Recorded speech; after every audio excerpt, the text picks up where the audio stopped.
प्यारे बच्चों, आपका दिन मंगलमय हो।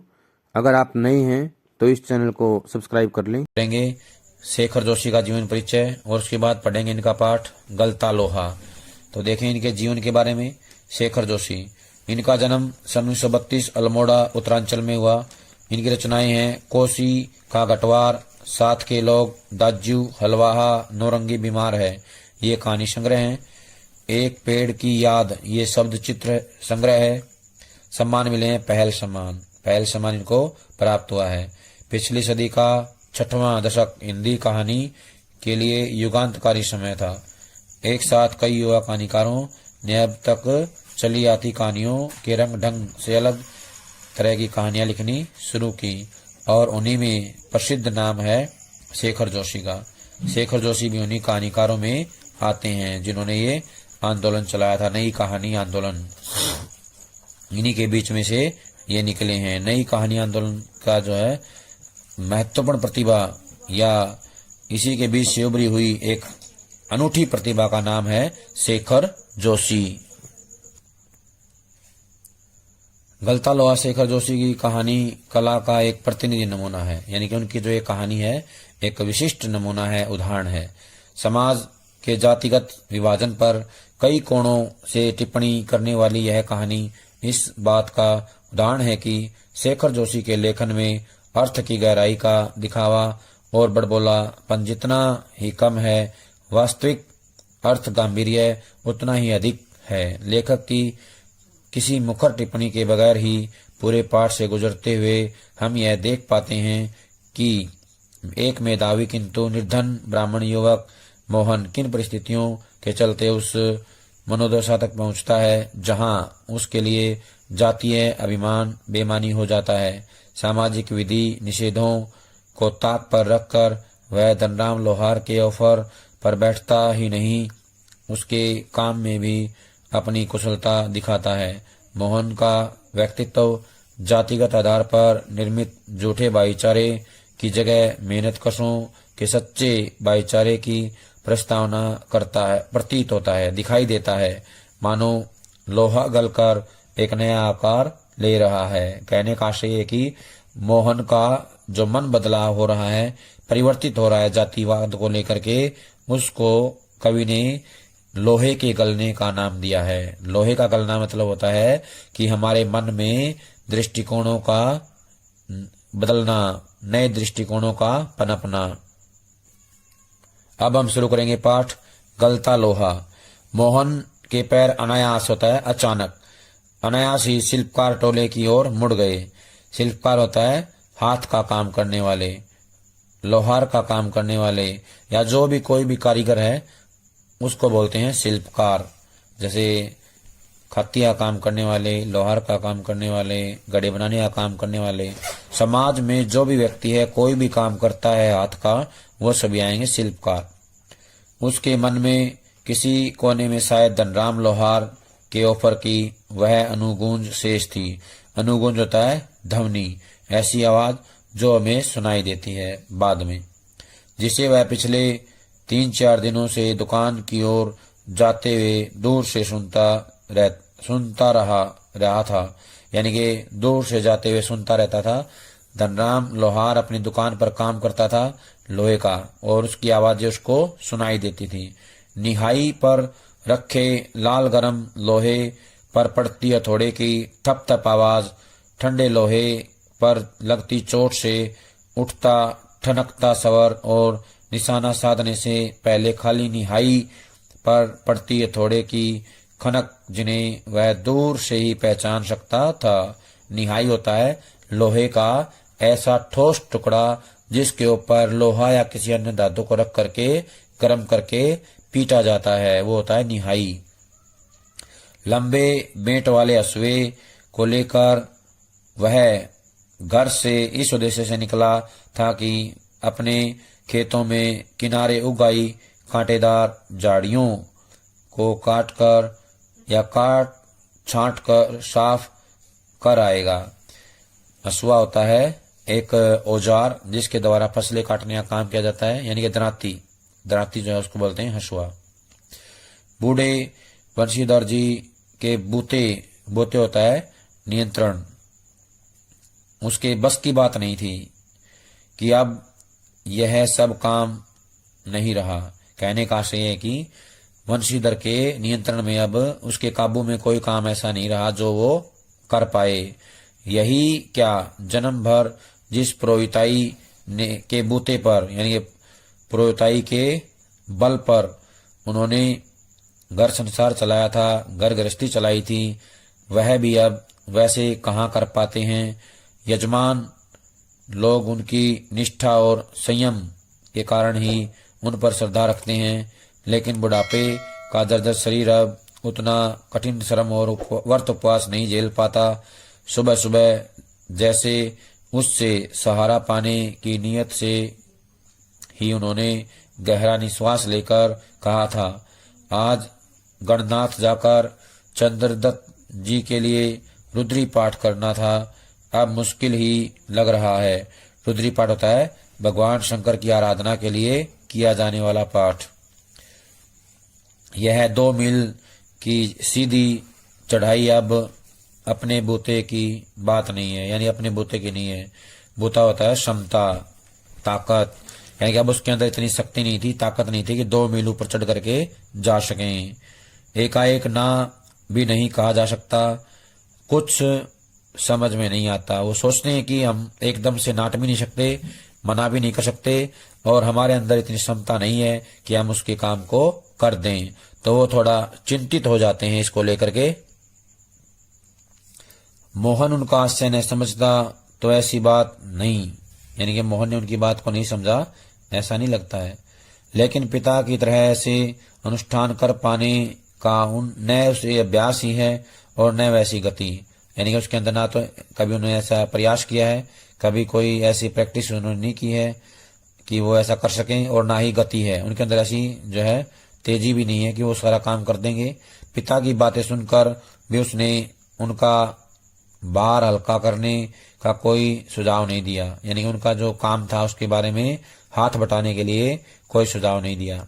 जैसे हवा में बात कह दी गई थी वैसे ही अनुत्तरित रह गई। जैसे हम कोई बात कह देते हैं तो हवा में उड़ जाती है, ठीक वैसे ही मोहन के पिता द्वारा कही गई बात भी बिना उत्तर के ही रह जाती है। मोहन के पिता को मोहन कोई उत्तर नहीं देता है। पिता का भार हल्का करने के लिए वह खेतों की ओर चला था, लेकिन हंसुए की धार पर हाथ फेरते हुए उसे लगा कि वह पूरी तरह से कुंद हो चुकी है। धनराम अपने बाएं हाथ से धोकनी फूंकता हुआ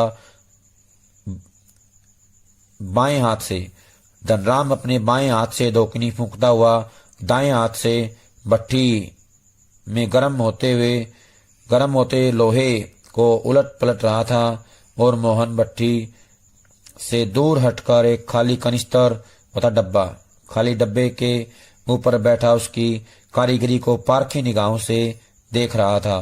मास्टर त्रिलोक सिंह तो अब गुजर गए होंगे, मोहन ने कहा।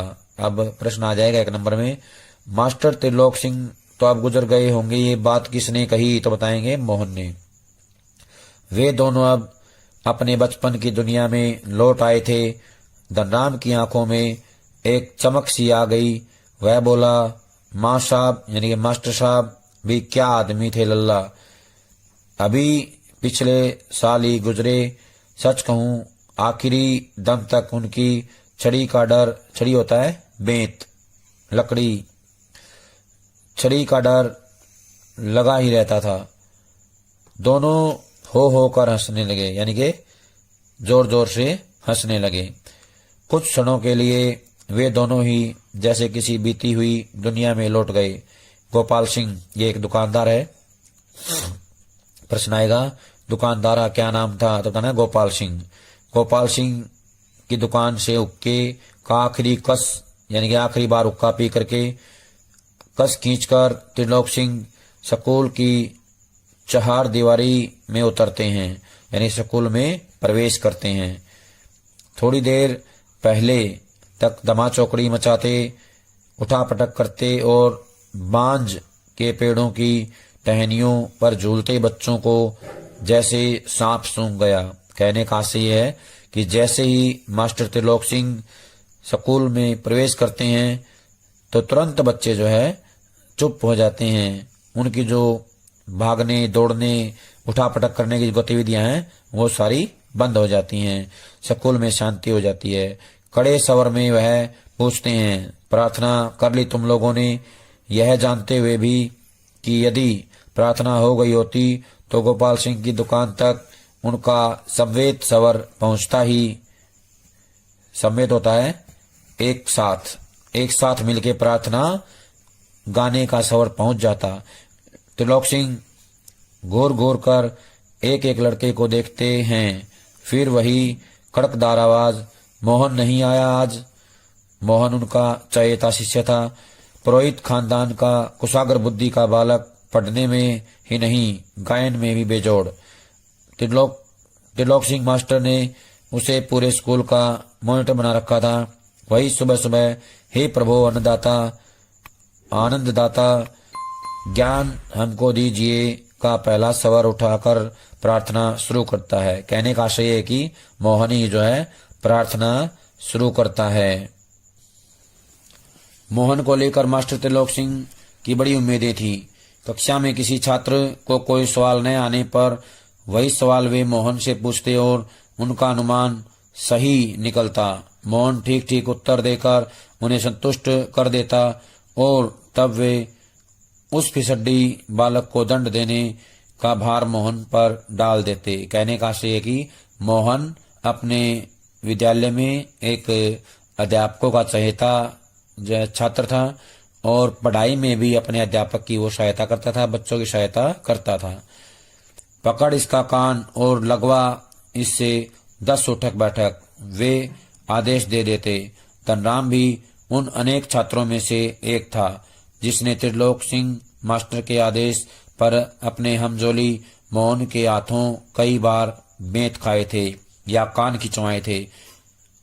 मोहन के प्रति थोड़ी बहुत ईर्ष्या रहने पर भी धनराम प्रारंभ से ही उसके प्रति स्नेह और आदर का भाव रखता था। इसका एक कारण शायद यह था कि बचपन से ही मन में बैठा दी गई जातिगत हीनता के कारण धनराम ने कभी मोहन को अपना प्रतिद्वंदी नहीं समझा। कहने का आशय है कि धनराम एक लोहार का बेटा था और मोहन ब्राह्मण का बेटा था, इसलिए जो जातिगत अंतर है इसके चलते हुए भी जो है मोहन को जो अपना प्रतिद्वंदी नहीं मानता था। बीच बीच में त्रिलोक सिंह मास्टर का यह कहना कि मोहन एक दिन बहुत बड़ा आदमी बनकर स्कूल का और उनका नाम ऊंचा करेगा, धनराम के लिए किसी और तरह से सोचने की गुंजाइश नहीं थी।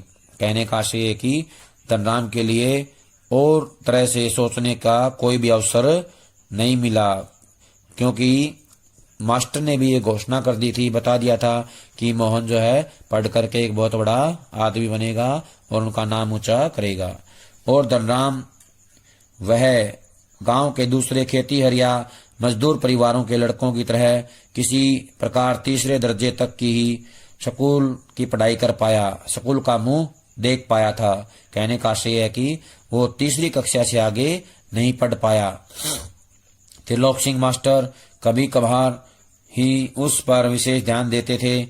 एक दिन अचानक ही उन्होंने पूछ लिया, धनुआ तेरे का पहाड़ा सुना तो। अब यहाँ पे प्रश्न आ सकता है, धनुआ तेरे का पहाड़ा सुना तो ये बात किसने कही? तो बताना है मास्टर त्रिलोक सिंह ने। 12 का पहाड़ा तो उसने किसी तरह याद कर लिया था, लेकिन तेरे का ही पहाड़ा उसके लिए पहाड़ हो गया था। तेरे एकम तेरे दूनी 24 सटाक 1 संटी उसकी पिंडलियों पर माँ साहब ने लगाई थी कि वह टूट गई। गुस्से में उन्होंने आदेश दिया, जा नाले से एक अच्छी मजबूत संटी तोड़ कर ला, फिर तुझे तेरे का पहाड़ा याद कराता हूँ। कहने का आशय ये है कि जो मास्टर त्रिलोक सिंह हैं वो बच्चों को पढ़ाते थे, लेकिन साथ साथ जो बच्चे काम नहीं करते थे उनको जो है उचित सजा भी देते थे। त्रिलोक सिंह मास्टर का यह सामान्य नियम था। सजा पाने वाले को ही अपने लिए हथियार भी जुटाना होता था, यानी सजा पाने का साधन। और जाहिर है बलि का बकरा अपने से अधिक मास्टर के संतोष को ध्यान में रखकर टहनी का चुनाव ऐसे करता जैसे वह अपने लिए नहीं बल्कि किसी दूसरे को दंडित करने के लिए हथियार का चुनाव कर रहा हो। धनराम की मंदबुद्धि रही हो या मन में बैठा हुआ डर कि पूरे दिन गोटा लगाने पर भी वह उसे धनराम की मंदबुद्धि रही हो या मन में बैठा हुआ डर कि पूरे दिन गोटा लगाने पर भी उसे 13 का पहाड़ा याद नहीं हो पाया था। छुट्टी के समय जब मां साहब ने उसे दोबारा पहाड़ा सुनाने को कहा तो तीसरी सीढ़ी तक पहुंचते पहुंचते यानी तीसरे स्थान तक पहुंचते पहुंचते वह फिर लड़खड़ा गया था। लेकिन इस बार मास्टर त्रिलोक सिंह ने उसके लाए हुए बेंत का उपयोग करने की बजाय जबान की चाबुक लगा दी थी, यानी कि उन्होंने कह दिया था, तेरे दिमाग में तो लोहा भरा है रे, विद्या का ताप कहाँ लगेगा। एक प्रश्न भी आएगा अभ्यास में, जुबान का चाबुक किसे कहा है, तो उसका उत्तर यही है। उसने थैले से 5-6 दरातियां निकालकर उन्होंने धनराम को धार लगा लाने के लिए पकड़ा दी थी। किताबों की विद्या का ताप लगाने की सामर्थ्य धनराम के पिता की नहीं थी। धनराम हाथ पैर चलाने लायक हुआ ही था कि बाप ने उसे दौकनी फूंकने या सान लगाने के कामों में उलझाना शुरू कर दिया। दौकनी होता है भट्ठी को सुलगाने के लिए फूंक मारने की पाइप, ये लकड़ी की भी हो सकती है और लोहे की भी पाइप हो सकती है, नली जिसे बोलते हैं। सान लगाना होता है धार लगाना। फिर धीरे धीरे हथौड़े से लेकर गन चलाने की विद्या सिखाने लगा। फर्क इतना ही था कि जहां मास्टर त्रिलोक सिंह उसे अपनी पसंद का बेंत चुनने की छूट देते थे, वहां गंगाराम इसका चुनाव स्वयं करते थे। गंगाराम कौन थे? पिता। गंगाराम धनराम के पिता थे और त्रिलोक सिंह कौन थे? उनके मास्टर थे। वहां गंगाराम इसका चुनाव स्वयं करते थे और जरा सी गलती होने पर छड़, बेंत, हत्था जो भी हाथ लगा या लग जाता उसी से उसे प्रसाद दे देते। एक दिन गंगाराम अचानक चल बसे तो धनराम ने सहज भाव से उनकी विरासत संभाल ली, यानी उनके काम को संभाल लिया। और पास पड़ोस के गांव वालों को याद नहीं रहा वे कब गंगाराम के ऑफर होता पेशकश को धनराम का ऑफर कहने लगे थे। प्राइमरी स्कूल की सीमा लांघते ही मोहन ने छात्रवृत्ति प्राप्त कर त्रिलोक सिंह मास्टर की भविष्यवाणी को किसी हद तक सिद्ध कर दिया तो साधारण हैसियत वाले यजमानों की पुरोहिताई करने वाले वंशीधर तिवारी का हौसला बढ़ता चला गया, यानी और ज्यादा बढ़ गया। और वे भी अपने पुत्र को पढ़ा लिखा कर बड़ा आदमी बनाने का शौकपन देखने लगे। पीढ़ियों से चले आते पैतृक धंधे ने उन्हें निराश कर दिया था। दान दक्षिणा के बूते पर वे किसी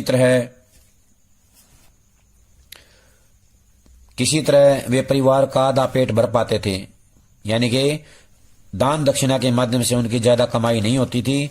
वे जो है अपने परिवार का गुजारा ही कर पाते थे और वो सोचते थे कि जब उनका बेटा बड़ा हो जाएगा, पढ़ लिख कर बड़ा आदमी बन जाएगा तो उन्हें थोड़ा आराम मिलेगा। प्यारे बच्चों, आज जो काम करवाया है सभी इसको कापी में लिख करके याद करेंगे। सभी का बहुत बहुत धन्यवाद।